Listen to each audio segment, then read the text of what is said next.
믿음의 테스트 계속해서 우리가 믿음의 테스트를 살펴보았습니다. 믿음의 테스트에서 우리가 여태까지 살펴본 게 뭐냐면 똑같이 시험이지만 여러분 똑같은 시험이지만 이 시험에는 성경에 나오는 시험에는 두 가지 의미가 있다라고 말씀했죠. 세 가지 의미가 있다라고 말씀했죠. 첫 번째는 뭐예요? 시련. 그리고 두 번째는 유혹. 세 번째는 테스트 이렇게 의미가 있다고 했어요. 그래서 지난주까지 우리가 살펴본 것은요. 야고보서 1장 2절에서 12절까지 내용 그러니까 시련에 관해서 우리가 이야기하였습니다. 그래서 우리가 앞에 살펴본 총 3개가 제목은 뭐예요?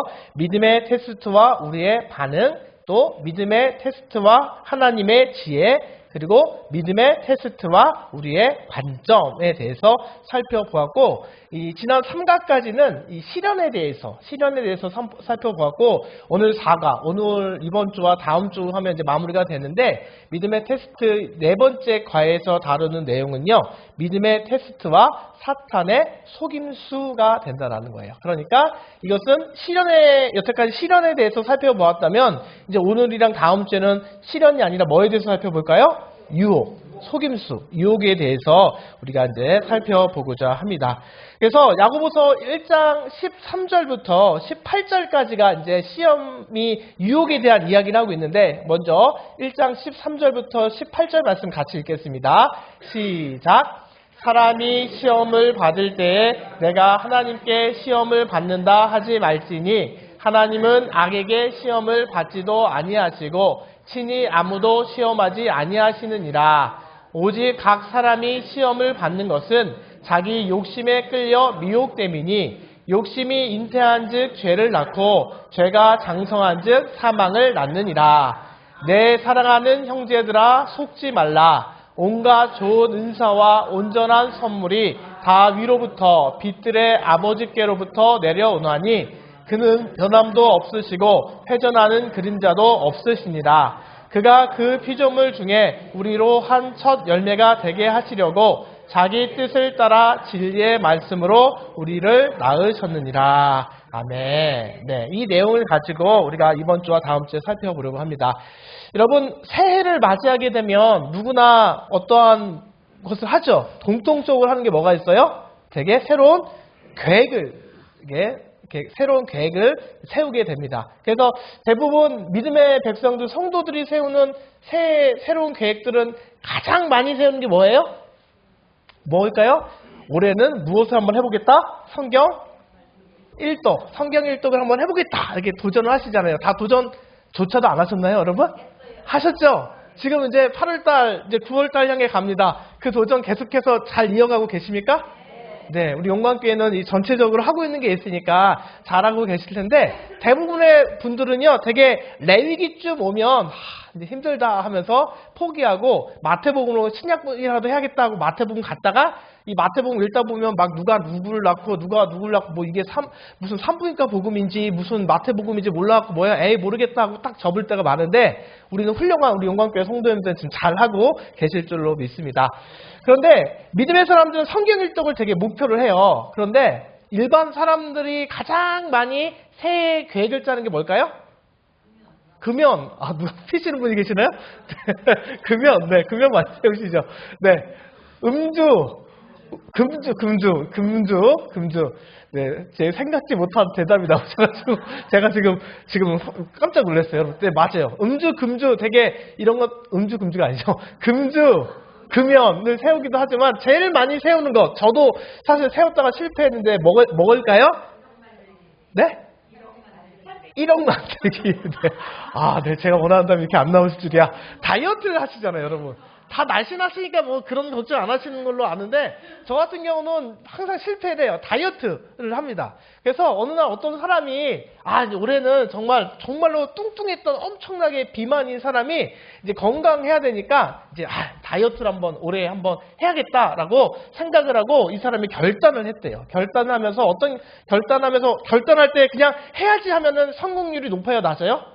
났잖아요. 그래서 구체적인 계획을 세웠대요. 두 가지 구체적인 계획을 세웠는데 하나는 뭐냐면 자신을 이렇게 비만을 만들었던 주범이었던 도너츠가 있었는데 내가 절대 이 도너츠를 먹지 않을 것이다. 도너츠를 먹지 않기 위해서 어떻게 해야 되느냐? 그 도너츠 가게를 절대 지나가지 않겠다. 이 첫 번째 구체적인 계획이고 두 번째 계획은 뭐냐면 직장 사람들한테 선포를 했대요. 여러분 뭐 할 때 나 혼자 해야지 이러면요 금방 그 흐지부지 되는데 누군가에게 뭘 하겠다 이렇게 얘기를 하면 어떻게 해요? 최소한 증인들이 있으니까 잘하려는 마음을 갖게 되잖아요. 그래서 이 사람이 얘기했대요. 여러분 저는요 올해 다이어트 할 거고요. 도너츠 절대로 먹지 않을 테니까 혹여나 제가 도너츠 사오거든 다 뺏어가세요 라고 이렇게 약속을 했답니다. 그래서 한 3달 정도 엄청나죠. 3달 동안 도너츠 가게를 지나가지도 않고 도너츠 가게를 이제 피해서 가니까 유혹에 넘어가지 않으면서 이제 다이어트를 한 3달 정도는 잘했대요. 그런데 이 3달쯤 지나가니까 어떻게 많이 참았죠, 사실은. 3달쯤 되니까 이제 도너츠가 계속 생각이 나는 거예요. 도너츠가 막 생각이 나고, 아, 그래도 내가 3달 정도 참았으니까 어느 정도 유혹에는 내가 넘어가지 않겠지라는 그런 생각이 순식간에 들었다는 거죠. 그래서 어떻게 해야 되냐면, 그냥 내가 한번 그냥 뭐 도너츠 가게 지나가면서 구경하는 것 정도는 괜찮잖아. 뭐 이런 생각이 들었다는 거예요. 그래서 차를 타고 이렇게 이 도너츠 가게를 3개월 만에 싹 지나가는데, 그 도너츠 가게가 여전히 막 잘 되고 있고 신상 도너츠가 딱 보이는 거예요. 그동안 다닐 때 없었던 보지 못했던 3개월 사이에 신상 도너츠가 나온 거예요. 그러니까 어떻게 됐을까요, 여러분? 사 먹었을 것 같아요, 여러분? 이 사람이 3개월 동안 참다가 도너츠 가게, 이 도너츠를 가지고 오니까 직장인들이 물어본 거예요. 아니, 3개월 잘 참아놓고 어떻게 된 거야? 도너츠를 어떻게 갖고 와? 이러니까 설명하기를 지금 이렇게 설명했다는 거예요. 아니, 3개월, 이게 도너츠를 보이니까 3개월 동안 잘 참고 이게 뭐야? 이러니까 그 동료들이 어떻게 했어요? 그거 다 내놔, 내 거야, 이랬을 거 아니에요. 그러니까 이 사람이 어떻게 했냐면 절대 줄 수 없어. 이거는 하나님이 주신 내 선물이야 이렇게 얘기했다는 거죠. 그러면서 자초지정을 설명하기를 어떻게 설명했냐면 방금 제가 말씀드렸던 것이 그 도너츠 가게를 지나가는데 신상 도너츠가 있었던 거예요. 이게 너무 이제 먹고 싶은데 하나님이랑 약속한 것도 있고 결단한 게 있어갖고 하나님께 기도했대요. 유혹이 오면 뭐 해야 돼요 우리? 기도해야 되는 거야. 근데 기도가 어떤 기도를 했냐면 하나님 이 도너츠의 유혹에 제가 시험에 빠졌습니다. 이 유혹을 이길 수 있도록 하나님 제가 여기를 다음 한 바퀴 다시 돌아볼 텐데 이 한 바퀴를 돌아볼 때 거기가 주차 공간이 협소했대요. 그래서 주차 공간이 반드시 나타나지 않으면 주차 공간이 없으면 하나님이 먹지 말라는 뜻으로 알고 그냥 지나가겠습니다. 그러나 주차 공간이 있으면 하나님의 뜻으로 알고 가겠습니다. 이렇게 한 거예요. 이렇게 기도 잘못됐죠 사실? 그래서 어떻게 했는지 아세요 여러분? 첫 번째 돌았을 때 자리가 났을까요 안 났을까요? 안 났어요. 8번 돌면서 자리가 기적적으로 났다. 기적적으로 8번 만에 나서 주차해서 도너츠를 가져왔다라고 하면서 그것은 뭐라고 했다는 거예요? 하나님이 내게 주신 선물이야 라고 이렇게 얘기했다고 합니다. 하나님이 기적적으로 준 거예요 라고 얘기했다는 거예요. 유혹에 넘어간 거예요? 넘어가지 않은 거예요? 유혹에 완전히 넘어간 거죠. 한 번 좀 가서 주차 공간 없으면 가야지 이랬는데 어떻게 하는 거예요? 아마 8번 만에 온 게 기적인 것은 8번 만에 갔을 때도 자리가 없었으면 이 사람은 어떻게 했을까요? 9번, 10번, 11번 자리 날 때까지. 이 이야기를 통해서 우리가 알 수 있는 게 뭐냐면 우리가 이처럼 살다 보면은요 가지각색의 유혹이 있고 우리가 그 유혹을 계속해서 경험하게 된다라는 것입니다. 그래서 오늘 이 유혹에 대한 내용을 살펴볼 건데 이 믿음의 테스트와 사탄의 속임수는요 유혹의 본질, 유혹의 근원, 유혹의 과정, 유혹의 해결책인데 오늘은 유혹의 본질과 유혹의 근원만 살펴보도록 하겠습니다.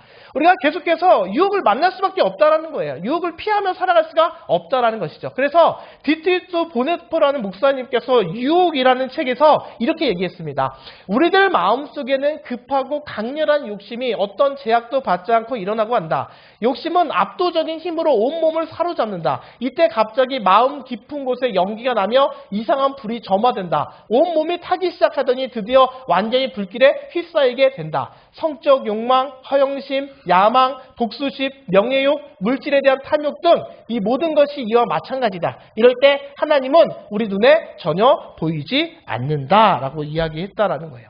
그러니까 누구나 유혹이라는 것을 벗어날 수가 없고 유혹에 빠지면 어떻게 된다는 거예요? 큰 시험에 빠지게 된다는 거죠. 물론 유혹을 우리가 이 유혹이 아주 작은 경우에는요 후회 정도로 끝날 수 있습니다. 그렇죠? 그러면 안 되는 건데 하고 그냥 대수롭지 않게 넘길 수가 있어요. 그런데 자칫 큰 유혹 가운데 넘어가게 되면 어떻게 돼요? 우리의 인생이 송두리째 파괴되기도 한다라는 것을 우리들이 너무 경험을 통해 주변의 상황을 통해서 많이 살펴보셨을 거예요. 그러니까 우리를 파괴시키려는 유혹, 매일매일의 우리의 삶의 터전에서 손을 뻗치는 유혹이 있는데 그 유혹을 우리들이 극복하며 살아가야만 한다는 것입니다. 유혹이 다양하죠. 방금 우리 말씀드렸듯이 음주의 유혹들 있잖아요. 음주의 유혹들이 있고 또 흡연의 유혹들이 있고 또 뭐가 있어요? 우리 주부들이 가장 많이 겪는 것. TV 보면서 홈쇼핑 보면서 겪는 게 뭐가 있어요? 홈쇼핑 요즘 안 보시나요? 홈쇼핑 뭐가 있어요? 충동 구매의 유혹들 있잖아요. 직장 생활하는 사람들은 어떤 유혹을 많이 받아요? 아유, 내가 들어와서 때려쳐야지. 이런 유혹, 계속 유혹을 받잖아요. 계속해서 우리가 유혹을 받을 수가 있다는 거예요. 여러분, 인간이라면 다 그렇게 유혹을 받아요. 우리 살아가면서 유혹을 누구나 받으셨죠? 예, 유혹을 한 번 이상 받으셨다. 혹시 창피할 수 있으니까 고개만 끄덕여도 걸릴 거 눈만 깜빡깜빡 해보세요. 살아가면서 유혹, 여기서 중요한 것은요, 유혹에 빠졌다는 게 아니에요. 유혹을 받아본 적이 있다. 그냥 눈만 저만 확인하겠습니다. 깜빡깜빡. 네, 아무도 깜빡깜빡 하지 않으신 분도 계시네. 네, 그럴 리가 없죠. 다 유혹에 빠지게 됩니다. 그래서 어느 설문조사를 했대요. 설문조사를 해서 사람이 가장 많이 받는 유혹 베스트 10을 뽑았대요. 그래서 10번째 10위가 뭐냐면 어떤 유혹이냐면 험담의 유혹. 맞죠, 여러분? 험담의 유혹. 입이 근질근질한 사람들 있잖아요. 이 사람 자리만 비우면 그냥 막 이렇게 험담의 유혹에 빠진 게 10번째. 9번째가 뭐냐면 거짓말의 유혹. 그 다음에 8번째는 무엇이냐면 탐식의 유혹.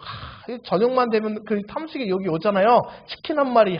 이 유혹이 있고 또 7번째는 뭐냐면 시기심의 유혹. 이게 7번째였대요. 누가 잘 되면 아이고 배 아파 그런 사람도 있잖아요. 시기심의 유혹. 6번째는 무엇이냐면 정욕의 유혹. 그리고 5번째는 분노의 유혹. 4번째는 게으름의 유혹. 3번째는 이기심의 유혹. 2번째는 교만의 유혹. 첫 번째가 뭐였을까요? 여러분? 어떤 유혹이었을 것 같아요? 소유의 유혹이 첫 번째였다고 합니다. 그러니까 그만큼 이 유혹이 너무나도 많고 유혹 가운데 우리가 그 유혹을 잘 넘겨야만 우리들이 그 시험을 잘 이겨낼 수가 있다라는 거예요. 그러면 유혹의 본질은 무엇일까? 우리는 살아가면서 유혹을 끊임없이 만나고 작은 유혹은 어떻게 잘 넣어가면 후회하면 끝나지만 인생을 파멸케 하는 것이 이 유혹인데 이 유혹의 본질은 무엇일까? 우리가 말씀에서 살펴보았듯이 1장 13절에 뭐라고 얘기하냐면 사람이 시험 받을 때라고 이야기하고 있어요. 그러니까 중요한 것은 야고보는요 시험이란 단어를 사용했다는 거예요. 그런데 문맥상 앞서도 말씀드렸듯이 2절부터 12절까지 나오는 시험은 뭐예요? 무엇을 얘기하는 거예요? 시험은 유혹이 아니라 13절부터는 유혹이고 앞에까지 뭐라고 그랬어요? 하나님이 주시는 시련이라고 했죠. 그러니까 똑같은 시험인데 시험이라는 단어로 쓰여지만 시련이 있고 유혹이 있고 테스트가 있는데 1장 2절부터 12절까지 쓰여진 시험은 하나님의 시련을 이야기한다. 시련을 받을 때 우리가 믿음의 테스트를 어떻게 이겨야 될지에 대해서 얘기하고 13절에 말하는 이 시험은요. 문맥상 이 13절부터는 이 앞장과는 달라져서 유혹받을 때라는 유혹의 의미로 쓰여지게 되었다라는 거예요. 그러니까 유혹은요. 누가 주는 거예요? 앞에 시련은 누가 주는 거예요? 하나님이 외부로부터 주는 것이 시련이고 이 시험은 누가 주는 거예요? 사탄, 마귀가 주는 것인데 어디로부터? 내부로부터 준다라고 말씀을 드렸죠. 그리고 하나님이 주시는 시련, 내부로부터 주는 시련의 목적은 뭐예요? 영적 성장의 목적이라면 이 사탄이 주는 내부로부터 주는 이 시험, 유혹은 뭐예요? 영적인 파멸을 목적으로 한다. 이게 1과 때 우리가 다 살펴봤던 내용인데 이 파멸을 목적으로 한다라는 거예요. 그래서 이 유혹에 우리가 극복하면 믿음이 성장하고 시험의 그 유혹의 그 시련을 잘 극복하면 어떻게 된다? 믿음이 성장하게 되지만 그 시련을 마귀에 주는 유혹으로 넘어가서 유혹에 빠지게 되면 우리의 믿음이 파멸되고 떨어질 수밖에 없다라는 것입니다. 토니 에반스가요, 유혹의 본질에 대해서 이야기하고 있는데, 유혹의 목적, 그래서 유혹의 목적에 대해서 얘기하고 있는데, 유혹의 목적은 무엇이냐면, 우리의 믿음을 파괴하기 위함이다라는 거예요. 시련은 똑같은 시험이지만 시련은 우리의 믿음을 성장시키기 위한 목적이라면 이 유혹은 우리의 믿음을 파괴시키기 위한 목적에 있다. 그러니까 유혹을 우리가 어떻게 해야 된다? 잘 넘어가셔야만 한다라는 것입니다. 오원 루처가 이렇게 있어요. 사탄이 많은 즐거움을 준다 해도 그의 궁극적인 의도는 무엇이다? 당신을 파괴하는 것이다. 그는 그 일에 가장 우선권을 둔다. 사탄이 막 우리를 힘들게 하고 어렵게 하기도 하지만 때로는 어떻게 해요? 매력적이고 우리가 좋아하는 것, 우리가 빠지기 쉬운 것들로 즐거움을 주기도 하는데 결국 사탄이 주는 것들은 무엇이다? 궁극적으로 우리를 파괴하기 위한 것이다. 사탄이 주는 시험, 유혹은 우리의 결국 우리의 믿음을 파괴시키는 데 목적이 있다는 것입니다. 그리고 토니 에반스가 얘기하거든요. 이렇게 얘기했어요. 유혹은 보통 미미하게 시작한다. 그렇죠? 아주 작은 부분에 영향을 미칠 뿐이다. 우리는 그것을 만지려고 팔을 뻗치고 아주 가만히 손을 대어본다. 그러나 떼어내려고 흔들 때 우리는 그것이 끈적거린다는 사실을 발견하게 된다. 우리가 무엇을 하든지 끈적거리는 데는 어떻게 돼 있어요? 짜증나게 어떻게 돼 있어요? 살짝 붙어 있다. 그것은 우리의 팔을 자기 마음대로 움직이게 하고 우리를 다 삼킬 때까지 어떻게 된다? 먹어 들어간다. 이것이 바로 유혹이다라는 거예요. 그러니까 유혹이 별거 아닌 것 같지만 그 유혹을 제대로 넘기지 못하고 유혹에 빠지게 되면 어떻게 돼요? 그 유혹에 사로잡혀서 사단에게 어떻게 돼요? 넘어가게 된다. 사단에게 의해서 우리의 영적 생명이 넘어가게 된다. 그래서 유혹의 목적은 우리의 믿음을 파괴하기 위함이고 두 번째 유혹의 대상은 누구일까요? 바로 우리 모두가 유혹의 대상이 된다는 거예요. 그래서 사람이 시험을 받을 때 우리 앞에 시련에 대해서 살펴볼 때 나왔는데 사람이 시험을 받을 때 이것은 if가 아니겠죠. 만일 시험을 받거든이 아니라 이것은 when이라고 그랬어요. 시험을 받을 때라고 이야기하고 있어요. 그러니까 유혹이라는 것도 인간의 삶에 항상 있기 마련이라는 겁니다. 유혹을 그러니까 우리가 피할 수 있어요? 없어요? 절대로 유혹을 피하며 살아갈 수 없어요. 그리고 유혹은 끝이 없는 과정이며 반드시 있고 누구든지 받습니다. 학생도 받고요, 의사도 받고요, 선생, 가정부, 판매인, 엔지니어, 비즈니스, 정치인, 대통령, 목사는 받을까요? 안 받을까요? 그래도 목사는 기도 좀 하는데 받을까요? 안 받을까요? 네, 목사도 역시 시험, 유혹을 받을 수밖에 없어요. 그러니까 유혹의 특징은요, 한계선이 없고 누구도 특별 취급을 받지 않는 거예요. 누구나 유혹의 대상에 빠질 수 있기 때문에 그 유혹에 넘어가지 않기 위해서 우리가 늘 깨어 있고 우리가 늘 우리의 믿음을 계속해서 살펴보고 우리의 믿음이 늘 유혹에 넘어가지 않도록 우리가 깨어 있으셔야만 한다는 것입니다. 그래서 성경에서 보면 예수님도 뭐라고 얘기하고 있어요? 모든 일에 우리의 똑같이 시험을 받으신 이로되. 그러니까 예수님조차도 시험을 받았다라는 거예요. 그러니까 우리가 유혹을 받는 것 자체에 대해서 우리가 제의식을 가질 필요가 있을까요? 없을까요? 없나요? 유혹을 받는 것은요, 누구나 받는 거예요. 유혹에 넘어가는 것이 문제지 유혹을 받는 거에 대해서 우리가 제의식을 느낄 필요는 없다라는 거예요. 그러니까 유혹을 받지 않는 사람은 아무도 없어요. 무덤 속에 있는 사람들, 시체만 유혹에 빠지지 않습니다. 시체가 예쁜 미스 코리아 지나간다고 막 유혹에 넘어가요? 시체는 절대로 넘어가지 않죠. 살아있는 모든 생명체는요, 유혹을 받을 수밖에 없고, 유혹을 받는 것 때문에 우리가 너무 죄의식을 느낄 필요는 없다라는 거예요. 중요한 것은 유혹을 받았을 때 어떻게 해야 돼요? 유혹 자체는 제가 않기 때문에 유혹에 빠지지 않도록 우리가 어떻게 된다? 더욱더 하나님께 기도하고 말씀 가운데 살아가는 것. 그게 우리에게 가장 중요하다는 것입니다. 어인 루처가 이렇게 있어요. 유혹은 당신이 거룩해지려고 노력할 때 전략적으로 활동한다. 뭐예요? 우리가 더욱더 믿음 생활을 하려고 하면 할수록 사단이 그것이 좋아요? 싫어요? 싫어요. 꼴보기 싫어요. 그러니까 어떻게 해요? 끊임없이 우리들을 유혹하고 넘어주고 전략적으로 우리에게 활동을 한다. 그게 유혹의 본질이에요. 그래서 유혹은 우리의 믿음을 파괴하는 것을 목적으로 하고 그 유혹의 대상은 우리 모두가 된다. 그러니까 유혹을 받는 것에 대해서 제의식을 느낄 것이 아니라 유혹에 빠지지 않도록 그럴 때일수록 더욱더 우리의 믿음을 붙잡는 것이 중요하다는 거예요. 앞서 말씀드렸듯이 누구를 막 미워하는 유혹, 누구를 막 시기하는 유혹, 막 험담하는 유혹, 여러 가지 있잖아요. 막 오늘은 좀 쉬자, 이런 기도를 쉬려고 하는 유혹도 여러 가지 유혹을 받을 수가 있어요.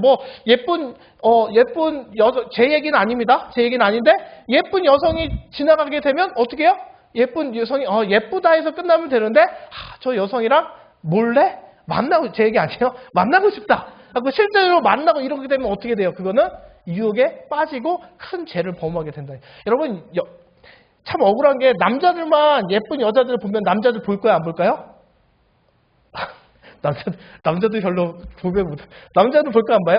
볼까 안 볼까요? 자연스럽게 볼 수밖에 없어요. 그러면 막 본다고 막 뭐라고 하시는 분도 있는데 여성들은 몸 좋은 남자 지나가면 봐요 안 봐요? 안 봐요?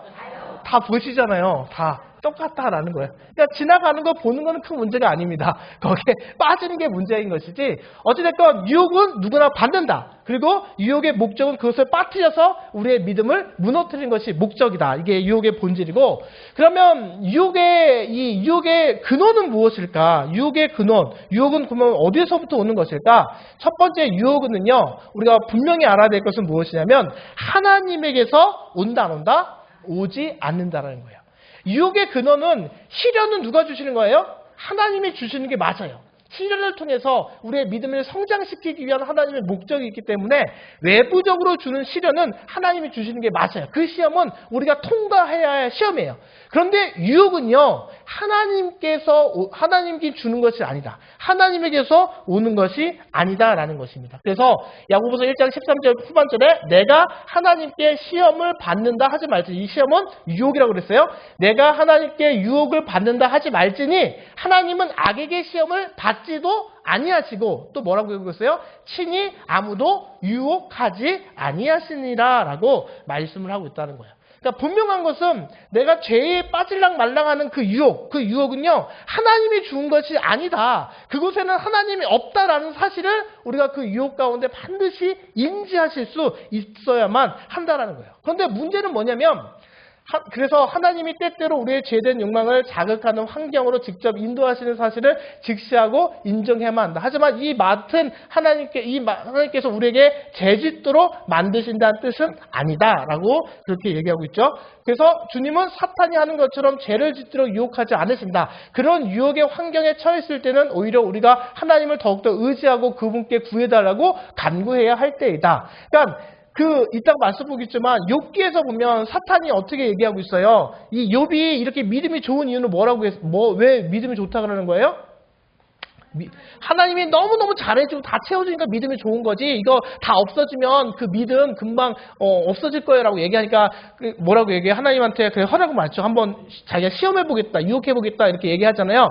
근데 중요한 것은 무엇이냐면 하나님이 그것을 허락은 하셨지만 이 믿음의 성장을 위한 도구로서 허락은 하셨지만 하나님께서 이 욥이 그 유혹에 빠지는 것을 원하지 않으신다? 원하지 않으셨다는 거예요. 하나님께서 그 유혹에 빠뜨리도록 하지 않으셨다라는 것이 중요하다. 그런데 문제는 인간은 어떤 문제가 있냐면 자신의 죄를요, 다른 것 또는 다른 사람에게 전가시키는 그런 속성이 있다라는 겁니다. 저를 포함해서 뭔가 이 잘못하고 유혹에 빠져고 잘못한 게 있으면 어떻게 돼요? 제 잘못입니다 하는 사람이 많아요? 아니면 쟤 때문에 그랬어요? 아니면 저것 때문에 그랬어요? 어쩔 수 없이 이랬어요? 이런 사람이 많을까요, 여러분? 기본적으로 내가 죄를 지었음에도 불구하고 유혹에 빠졌음에도 불구하고 내 탓이요 하는 사람보다 어떤 사람이 더 많아요?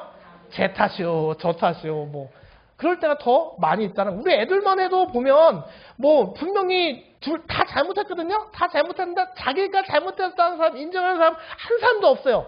그렇게 착하고 천사 같은 아이도 그렇게 얘기를 합니다. 자기 잘못 다 형아가 잘못했다, 동생이 잘못했다, 때로는 엄마가 잘못했다. 혼난 사람은 저니까, 혼낸 사람은 저니까 다 이렇게 전가하는 속성이 있다라는 것입니다. 예전에 어떤 엄마가 이런 일이 많죠. 어린 아이가 하도 과자 먹고 밥을 안 먹으니까 과자를 못 먹게 하려고 어떻게 했냐면 장롱 위에 올려놓았대요. 그리고 엄마가 이렇게 얘기했대요. 너 과자 먹으면 혼날 거야. 엄마가 때가 되면 네가 좋아하는 과자 줄 텐데 이 과자 먹으면 진짜 혼나? 이렇게 얘기한 거예요. 그러니까 하지 말라고 하면 어떻게 돼요? 더 하고 싶고 불가능을 가능케 하는 게 하지 말라고 하는 거잖아요. 하지 말라고 하면 정말 그러니까 장롱 위에 올려놓은 거예요. 아예 과자를 놓칠 말던가. 그러니까 이 아이가 어떻게 된 거예요? 어린 아이임에도 불구하고 엄마 몰래 그 과자를, 장롱 위에 있는 과자를 어떻게 했는지 모르겠는데 과자를 몰래 먹다가 어떻게 된 거야? 딱 걸린 거예요. 거기를 딱 엄마가 그 먹는 장면이 딱 현장에서 딱 잡으니까 이게 엄마가 뭐라고 했을까요? 너 거기서 뭐 하는 거야? 그 과자 먹지 말라고 했지 도대체 몇 번을 말했어? 우리 집에서 나오는 이야기가 많이 나오네. 몇 번을 말했니? 라고 이렇게 나무랬대요. 그러니까 이 아이가 어떻게 얘기했는지 아세요? 엄마 알아요. 아는데 나는 그저 먹으려고 하는 게 아니라 냄새만 맡으려고 해요. 의자에 이렇게 올라섰는데 과자가 내 이빨 사이에 저절로 끼었어요. 라고 대답했대요. 여러분 이만큼 이게 정말 지어낸 말일 수도 있고 이게 책에 나온 이야기예요. 책에 나오는 이야기인데 여러분 이런 비슷한 경험 다 있지 않으세요? 뭐 예전에 뭐 제 이야기 아닙니다. 예전에 막 이불에 이렇게 지도 그리게 되면 막 이놈의 자식 너 몇 살인데 뭐 아직까지 이래 이러면 뭐라고 얘기해요? 아니야 이거 오줌 아니고 내가 땀 흘렸는데 오줌으로 바뀐 거야 뭐 이렇게 이야기한 적 없으신가요? 제 이야기는 아니고 누가 그랬다라는 이야기를 말씀드려요. 그러니까 인간은 그 유혹이라는 것, 죄에 빠뜨리는 것, 우리의 믿음을 무너뜨리는 그 유혹은 하나님께로부터 오는 것이 아니다라는 기본적인 전제하에 문제는 인간은요, 내 탓이오라고 하는 사람이 단 한 사람도 없다는 거예요. 그냥 다 전가하려는 모습 가운데 있다라는 것입니다. 성경에서도 보면요, 이렇게 얘기해요. 사람이 미련함으로 자기 길을 굽게 하고 마음으로 어떻게 한다? 여호와를 원망한다라고 이야기하고 있습니다. 또 재밌는 것은 무엇이냐면요, 출애굽기 32장 24절 말씀인데 이 장면이 지금 어디 장면이에요? 지금 뭐 만드는 거예요 지금? 금송아지를 만든 거예요. 아론이 이제 이 출애굽해가지고 시내산에 가갖고 아론이 시내산에 올라갔잖아요. 하나님 그 말씀 받으려고 올라간 사이에 모세가 눈에 보이던 모세, 출애굽해주셨던 이끌어줬던 모세가 눈에 보이지 않으니까 어떻게 했어요?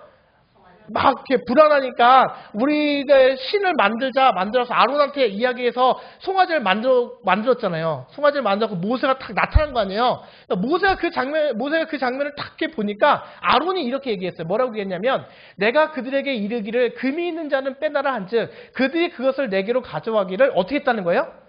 내가 그냥 불에 던졌더니 불에 그냥 던져기만 했다는 거예요. 자기는 그냥 불에 던졌는데 송아지가 짠하고 나타났다 이렇게 지금 이 얘기를 하고 있는 거예요. 아론이 분명히 금송아지를 만든 거잖아요. 우상을 만들어서는 안 되는데 우상을 만들었는데 모세가 이렇게 어떻게 이럴 수 있냐고 얘기를 하니까 아니야 이렇게 전가하는 거예요. 자기는 그냥 불에만 던졌는데 불에 던졌더니 어떻게 됐다는 거예요? 송아지가 나왔다라고 이렇게 이야기하고 있어요. 그러니까 인간은요, 기본적으로 자신에 대해서 다른 것 또는 다른 사람에게 전가시키는 속성을 가지고 있다는 거예요. 이 속성으로 인해서 우리가 자꾸 유혹에 빠지게 된다는 거예요. 나는 괜찮아, 나는 잘못 없어, 또 잘못에 대해서 내 탓하지 않고 그러다 보니까 그런 속성 가운데 우리가 살아가고 있다는 거예요.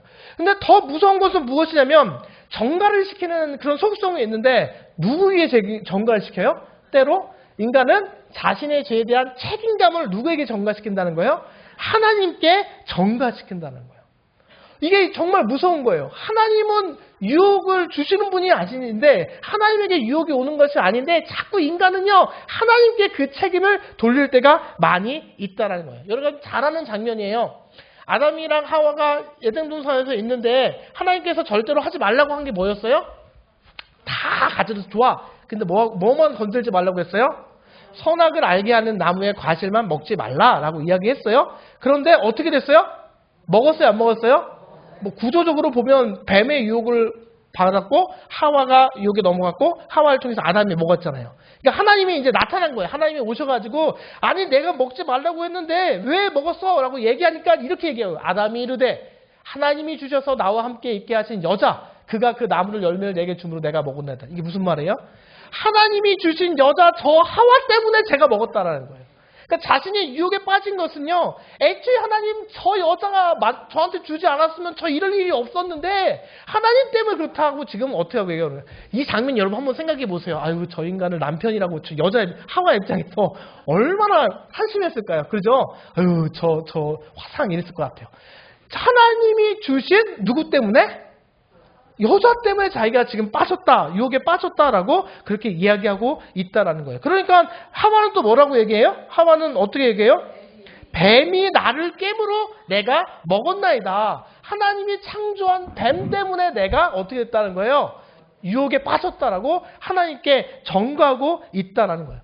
그러니까 아담과 하와, 우리 인류의 가장 최초의 조상인 아담과 하와도 보면은요, 그 모든 유혹에 빠진 책임 누구한테 있어요, 사실? 먹지 말라고 했으면 먹지 말아야 되잖아요. 그런데 보암직하고 먹음직한 그 유혹에 넘어가서 자신이 그 유혹에 넘어갔음에도 불구하고 자신이 그 책임을 져야 함에도 불구하고 누구에게 전가했다? 하나님께 전가하는 모습을 가지고 있다라는 거예요. 그 세 번째, 하나님은요, 죄와는 아무런 관계없는 어떤 분이시다? 거룩하신 분이시다라는 것입니다. 그러니까 하나님께는요, 악이 항소할 수 없는 아무런 여백, 그러니까 악이 그 하나님께는요, 존재할 수 없다라는 거예요. 야고보는 그래서 이에 대해서 뭐라고 얘기하고 있냐? 1장 13절에서 하나님은 악에게 시험을 받지 아니하시고 라고 얘기하고 있어요. 그의 이런 거룩한 본성 때문에 하나님은 그 악 자체가 이 하나님과 공의로운 하나님이 하나님 속성이잖아요. 악과 함께 할 수 없는 하나님. 그러니까 악과 그 자체랑 함께 할 수 없는 그런 분이시기 때문에 하나님은 악에게 시험을 받지 아니하신다라고 야고보가 분명하게 말씀하고 있고, 또 요한 1서 1장 5절에서 뭐라고 얘기해요? 하나님은 빛이시라 그에게는 어둠이 조금도 없으시니라 라고 말씀하고 있고, 또 하박국에서 뭐라고 얘기하고 있냐면 주께서는 눈이 정결하심으로 악을 참아 보지 못하심에 패역을 참아 보지 못하신다 라고 얘기하고 있습니다. 그러니까 하나님 자체적으로 악과는 함께 할 수 없다라는 거예요. 그러니까 악이 주는 유혹에 정말 유혹과는 함께 할 수 없다. 그러니까 하나님은 하나님 자체적으로 유혹이 없기 때문에 우리를 유혹하지 않으신다? 하나님은 우리를 유혹하지 않으신다라는 거예요. 단지 우리의 영적 성장을 위해서 유혹하는 것을 허락할 수 있으나 절대 우리가 악을 행하도록 부추기지는 않으신다라는 거예요. 하나님이 정말로 주시는 그 어려움 때문에 이 어려움을 하나님께서는 잘 통과해서 우리의 믿음이 장성한 분량에 이르기를 원하시는 것이지, 그 사탄이 그 시련을 유혹으로 바꿔서 유혹에 넘어가는 것 자체를 우리 주님께서는 원하지 않으신다. 그러니까 하나님께는 악에 관여할 수 있는 것이 아무것도 없기 때문에 그 누구에게도 악의 근원이 될 수 없다. 하나님께로 책임을 돌릴 수 없는 하나님은 거룩한 분이시다는 거예요. 그러면 악은 분명히 있고 유혹은 분명히 있는데, 그러면 하나님께로부터 오는 것이 아니라면 악의 근원, 유혹의 근원은 어디에 있는가? 유혹의 근원은요, 우리 내부에 있는 무엇이다? 욕심이라는 거예요. 우리의 욕심으로부터 오게 된다는 거죠. 야고보서 1장 14절에 뭐라고 얘기하고 있냐면 오직 각 사람이 유혹을 받는 것은 무엇 때문이다? 자기 욕심에 끌려 미혹됨이다 라고 이야기하고 있습니다. 그러니까 여기에서 각 사람이라는 것은 유혹을 받는 그 각자의 모든 그 유혹의 내용들이 다 다르고 다양하고 여러 가지 있는데, 그 유혹을 받는 그것은 무엇이다? 누구의 문제냐면 각자 개인의 문제라는 거예요. 각자의 이 안에 있는 욕심 때문에 그렇다는 거예요. 욕심 때문에 그 미혹 때문에 빠지게 된다는 것을 이야기하고 있다는 거예요. 그 죄가 우리 자신의 욕망으로부터 왔다는 것을 인정하지 않는 한 우리는 유혹을 극복할 수가 없다는 거예요. 그러니까 내가 유혹을 받게 되는 이 유혹의 근원이 우리 내부로부터 있다는 사실을 우리가 인정해야 하나님께 기도할 수 있는 거잖아요. 하나님, 제가 또 이 연약함 가운데 유혹에 빠졌나이다. 죄에 빠졌나이다. 내 믿음이 점점 하나님으로부터 멀어지고 있사오니 저를 구원하여 주시고 저를 붙들어 주시고 유혹에 빠지지 아니하고 그 유혹에 맞서 이길 수 있는 믿음을 허락하여 주시옵소서라고 우리가 기도할 수 있다는 거예요. 그런데 우리가 이 유혹의 근원을 하나님이나 외부로 요소로 찾게 되면 어떻게 돼요?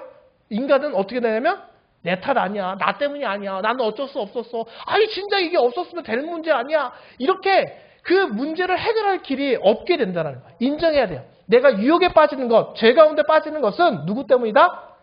나 때문이다. 나의 욕심 때문에 그렇게 된 것이다라는 것을 우리가 알아야 된다는 거예요. 그런데 우리가 구별할 것이 있어요. 욕심은요, 무조건 나쁜 걸까요? 여러분, 욕심은요 무조건 나쁜 것은 아니에요. 욕심은요 선할 수도 있고요 나쁠 수도 있어요. 예를 들면 식욕은 죄예요, 아니에요? 여러분, 식욕이 없으면 어떻게 돼요? 그게 뭐라고 해요? 무슨 병이라고 해요? 거식증이라고 그러죠? 거식증 맞죠? 예, 먹지 못하게 되면, 식욕이 없어서 먹지 못하게 되면 어떻게 돼요? 죽잖아요. 그러니까 식욕 자체는, 먹고자 하는 욕망은요 나쁜 게 아니에요. 문제는 뭐예요? 탐식이 문제는 거죠. 자기 먹는 거 이상으로 계속해서 이 먹는 탐식이 문제라는 거예요. 수면욕은 막 자려고 하는 것은 죄 아니에요? 아니죠. 수면력 자체는 있어야 돼. 자려고 하는 욕망이 없어갖고 자지 않게 되면 어떻게 돼요? 뭐예요? 그걸 뭐라고요? 불면증에 빠지면 그것만큼 정말 미치고 팔짝 뛰는 게 없잖아요, 여러분. 그런데 문제는 뭐예요?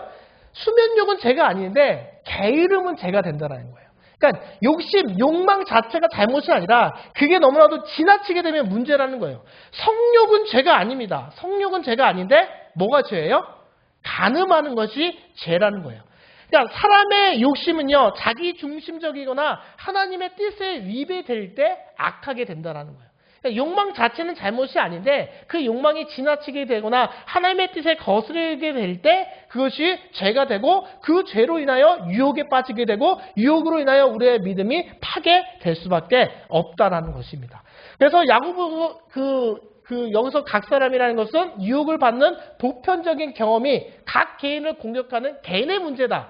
어느 누구도 이 경우로부터 면제받지 못한다. 이 사실을 우리가 꼭 기억해야 된다는 것이고, 그래서 이 마가복음 7장 21절로 23절을 보면 뭐라고 얘기하냐면, 속에서 곧 사람의 마음에서 나오는 것은 악한 생각, 곧 음란과 도둑질과 살인과 간음과 탐욕과 악독과 속임과 음탕과 질투와 비방과 교만과 우매함이니 이 모든 악한 것이 다 어디서? 속에서 나와서 사람을 더럽게 하느니라 라고 이렇게 말씀하고 있어요. 그러니까 유혹의 근원은 다시 한번 말씀드리지만 어디에 있다? 우리 내부에 있는 무엇에 있다? 욕심에 있다 라는 사실을 우리가 꼭 기억하시기 바랍니다. 그래서 존 철튼 콜린스가 이렇게 얘기했어요. 자신이 지켜야 할 모판 위로 날아다니는 새들을 막기 위해 허수아비가 있는 것처럼 우리의 마음속에 스쳐 지나가는 악한 생각에 대해 우리는 책임을 져야 된다. 두 경우 모두 유일한 책임이 있다면 그것들이 내려앉지 못하도록 막는 것이다. 그러니까 내려앉는 것이 문제이지 그것 자체는 문제가 아니다라는 거예요. 그러니까 우리의 우리를 건강하게 하고 우리를 성장하게 하는 그 동력에 대해서는 우리가 하고자 하는 그 욕망에 대해서는 원함에 대해서는 문제가 되지 않는데 그것이 하나님의 뜻에 위배되거나 그것을 더욱더 거스리는 행위가 되면 지나친 행위가 되게 되면 그것은 유혹에 빠지게 되는 근원이 된다는 사실을 우리가 꼭 기억하셔야만 한다는 거예요. 우리의 정욕은 불이나 물과 같다. 그것들은 훌륭한 종이지만 악한 주인이기도 하다. 그러니까 욕심 자체가 그러한 모습 가운데 있다는 것입니다. 예전에 어떤 젊은 목사가 78세에 된 장로님이랑 어떤 이야기를 나누고 있었대요. 이제 78세쯤 되면 연세가 이렇게 있으시잖아요. 그래서 그 장로님이 최근 그 여행을 다녀온 이야기를 했대요. 무슨 이야기를 했냐면 그는 여행지에서 어떤 얘기냐면 홍등가를 지나가야만 했대요. 그 홍등가가 뭐냐면 그 성매매하는 그 외국 유럽 같은 데 그런 데 있잖아요. 막 이렇게 콜거리라고 하나? 뭐 이런 거 있잖아요. 거기를 저는 가본 적이 없어요. 영화 같은 데 보면 나오잖아요. 거기를 이렇게 지나가는 상황에 놓이게 되었대요. 어디에 가는데. 그래서 그 장로님께서 어떻게 했냐면 홍등가를 지나면서 막 그 창녀들을 보면서 어떻게 했냐면 지나가기 전에 하나님 유혹에 빠지지 않게 해달라고 이기게 해달라고 기도하면서 그 길을 걸었습니다라고 그렇게 이야기했대요. 그러니까 이 철없는 젊은 목사가 이렇게 얘기했대요. 잠깐만요, 장로님. 장로님은 이제 연세가 78세나 되시고 고령이시고 평생 하나님과 동행하셨는데 그런 유혹 때문에 기도하셨다고요? 이해가 되지 않는데요? 라고 얘기하니까 그 노인 장로님께서 한심하다는 듯이 얘기했대요. 목사님, 내가 늙었다고 내 몸과 피가 흐르지 않는 것은 아닙니다. 늙은이와 젊은이의 차이는 이것이에요. 우리 노인들은 우리가 죄인인 것을 너무나도 잘 알고 죄에 대해 수많은 경험이 있습니다. 목사님 같은 젊은이들은 아직 그것을 파악하지 못하셨고요. 라고 이렇게 목사님을 다 공격했다는 거죠. 이게 뭐라는 거예요? 살아있는 한 누구나 유혹으로부터 벗어날 수 없다라는 거예요. 단지 연세 있는 분들은 그 유혹에 대해서 너무나도 잘 알고 있기 때문에 유혹을 잘 다스리기 위해서 작은 유혹도 틈타지 않도록 그렇게 기도한다라는 거죠. 그러니까 우리에게 중요한 것은 무엇이냐면 우리가 이쯤 되면 유혹이 없겠지가 아니라 주님 부르시는 그날까지 우리는 끊임없이 유혹에 빠질 수밖에 없는 그런 존재이기 때문에 또 그 유혹 자체를 빠지는 것은 우리 안에 내부로부터는 욕심이기 때문에 그 욕심이 과해지지 않도록 욕심 자체는 나쁜 것이 아니지만 과해지지 않도록 어떻게 된다는 거예요? 우리가 늘 기도와 말씀 가운데 그것을 다스릴 수 있으셔야만 한다라는 것입니다. 그러니까 그 사실을 우리가 꼭 기억하시는 우리 모두가 되셔야만 한다는 거죠. 인류는 어딘가 잘못되었다. 그 사실을 부인할 수 있는 사람은 아무도 없다. 세상은 엉망진창이다. 모든 사람은 그 사실을 안다. 세상이 엉망진창인 이유는 우리 자신이 엉망진창이 되었기 때문이다. 문제는 저 밖에 있는 것이 아니다. 우리 안에 있다. 세상이 악한 이유는 우리가 악하기 때문이다. 세상이 흉악한 이유는 악이 우리 내부에 장복해 있기 때문이다. 라고 레이 프리차드가 그렇게 얘기했습니다. 그러니까 우리의 잘못된 욕심은 우리가 우리의 조상 아담에서 물려받은 우리의 죄성으로부터 온다는 거예요. 아담부터가 이미 가지고 있는 죄성이 우리 안에 있어서 지금 이 세상이 정말로 타락했잖아요. 이 세상에 여러 가지 범죄함이 판치고 있잖아요. 그게 누구 때문에 그렇게 된다? 우리들 자신에 있는 내부에 있는 죄 때문에 그렇다라는 것입니다. 그러니까 우리가 다른 사람을 손가락질하기에 앞서서 우리 자신을 어떻게 돼요? 우리 자신도 넘어지지 않도록 우리 모습을 늘 점검하고 살펴보는 것이 너무나도 중요하다라는 것이 이제 죄의 이제 본성, 또 유혹의 본성, 유혹의 근원에 대한 내용이었습니다. 오늘은 여기까지 살펴보고요. 다음 주에는 이제 유혹의 과정과 이제 유혹이 어떻게 유혹에 빠지게 되는지, 또 그 유혹의 해결책에 대해서 살피고 믿음의 테스트에 대해서 이제 맞춰보려고 하는데요. 우리가 이 한 주간 동안 이 유혹의 본질, 유혹의 근원, 우리가 잘 살펴보시고, 내가 지금 이 순간 유혹 가운데, 죄 가운데 혹시 정말 우리의 믿음이 무너지는 상황 가운데 있다면 그것을 전가하기보다는 하나님 앞에 내 안에 있는 그 죄성을 놓고 기도할 수 있는 한 주간 되시는 우리 모두가 되시기를 주님의 이름으로 간절히 부탁을 드립니다.